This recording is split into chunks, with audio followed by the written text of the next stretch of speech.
Hello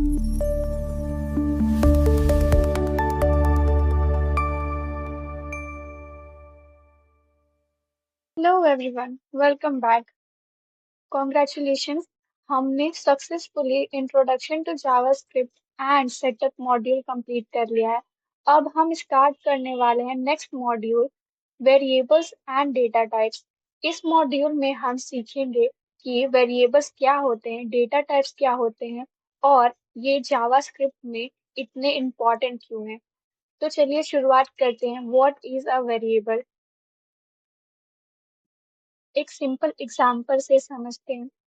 मान लीजिए ये एक बॉक्स है जिसका नाम नेम है। शुरू में ये एम्प्टी है, इसके अंदर हम आंसर स्टोर करते हैं और बाद में इसी वैल्यू को रोहन से रिप्लेस कर देते हैं। यानी बॉक्स का नेम वही रहता है लेकिन उसके अंदर की वैल्यू चेंज हो सकती है। प्रोग्रामिंग में इसी बॉक्स को वेरिएबल कहते हैं। Now let's see how Lontinguist defines a variable. A variable is a named container of a value. Instead of writing the same value over and over, you give it a name and use that name throughout your code. In a JavaScript, you create a variable using one of three keywords, var, let or const. अब इस definition को simple words में समझते हैं। Variable को आप एक named container या लेबल्ड बॉक्स की तरह समझ सकते हैं जो किसी वैल्यू को स्टोर करता है। अगर हमें किसी वैल्यू को बार बार यूज करना हो तो हर बार उस वैल्यू को दोबारा लिखने की जरूरत नहीं होती। हम उस वैल्यू को एक नाम दे देते हैं जिसे वेरिएबल कहते हैं। जावास्क्रिप्ट में वेरिएबल क्रिएट करने के लिए तीन कीवर्ड्स यूज होते हैं, var, let और const। इन तीनों के बीच क्या डिफरेंस है ये हम नेक्स्ट लेक्चर में डिटेल में समझेंगे। फिलहाल इस एग्जांपल को देखते हैं। Now let's open our live compiler.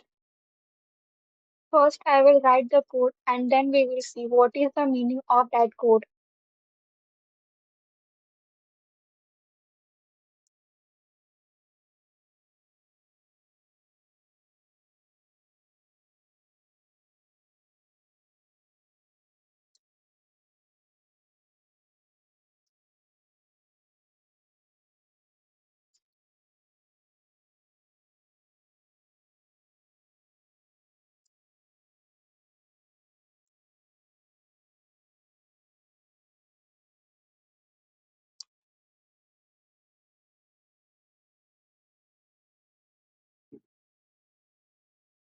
तो यहाँ हमने दो वेरिएबल्स क्रिएट किए हैं। पहला वेरिएबल है स्टूडेंट नेम जिसमें लॉन्टिंग्विस्ट वैल्यू स्टोर की गई है और दूसरा वेरिएबल है स्कोर जिसमें 95 स्टोर है।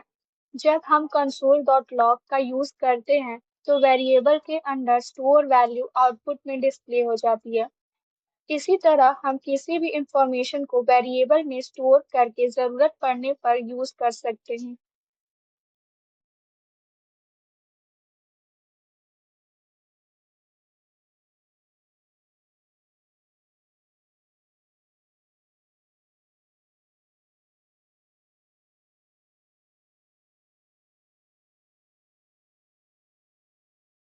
अब एक और एग्जांपल देखते हैं। मान लीजिए हमें आंचल नेम को अपने प्रोग्राम में मल्टीपल टाइम्स यूज करना है। इस एग्जांपल में हमने सेम वैल्यू को 3 बार मैन्युअली लिखा है। अब सोचिए अगर फ्यूचर में हमें आंचल की जगह रोहन यूज करना हो तो हमें तीनों लाइंस को अलग अलग अपडेट करना पड़ेगा। देखिए सिर्फ एक नाम चेंज करने के लिए भी हमें हर लाइन को मैन्युअली मॉडिफाई करना पड़ा। अगर कोड में ऐसे ही 50 या 100 जगह होती तो ये प्रोसेस और भी डिफिकल्ट हो जाता। तो क्या इसका कोई बेटर सोल्यूशन है? बिल्कुल है। चलिए अब इसी एग्जांपल को वेरिएबल की हेल्प से सॉल्व करते हैं। यहाँ हमने नेम नाम का एक वेरिएबल क्रिएट किया और उसके अंदर रोहन स्टोर कर दिया। अब हमें वैल्यू को बार बार लिखने की जरूरत नहीं है। जहाँ भी हमें इस वैल्यू की ज़रूरत होगी, हम सिर्फ वेरिएबल का नाम यूज़ करेंगे और अगर फ्यूचर में वैल्यू चेंज करनी हो, तो एक ही जगह हमें चेंज करना होगा और बाकी जगह ऑटोमेटिकली अपडेट हो जाएगी। इसीलिए जो है हम कहते हैं कि प्रोग्रामिंग में वेरिएबल्स का यूज़ बहुत इम्पोर्टेंट होता है। अब हमें समझ आ गया कि वेरिएबल क्या होता है और हमें इसकी ज़रूरत क्यों पड़ती है। लेकिन जावास्क्रिप्ट में वेरिएबल डिक्लेयर करने के 3 कीवर्ड्स होते हैं, var, let और const। इनके बीच क्या डिफरेंस है और हमें कब किस कीवर्ड का यूज़ करना चाहिए, ये हम नेक्स्ट लेक्चर में प्रैक्टिकली समझेंगे। सी यू इन नेक्स्ट लेसन।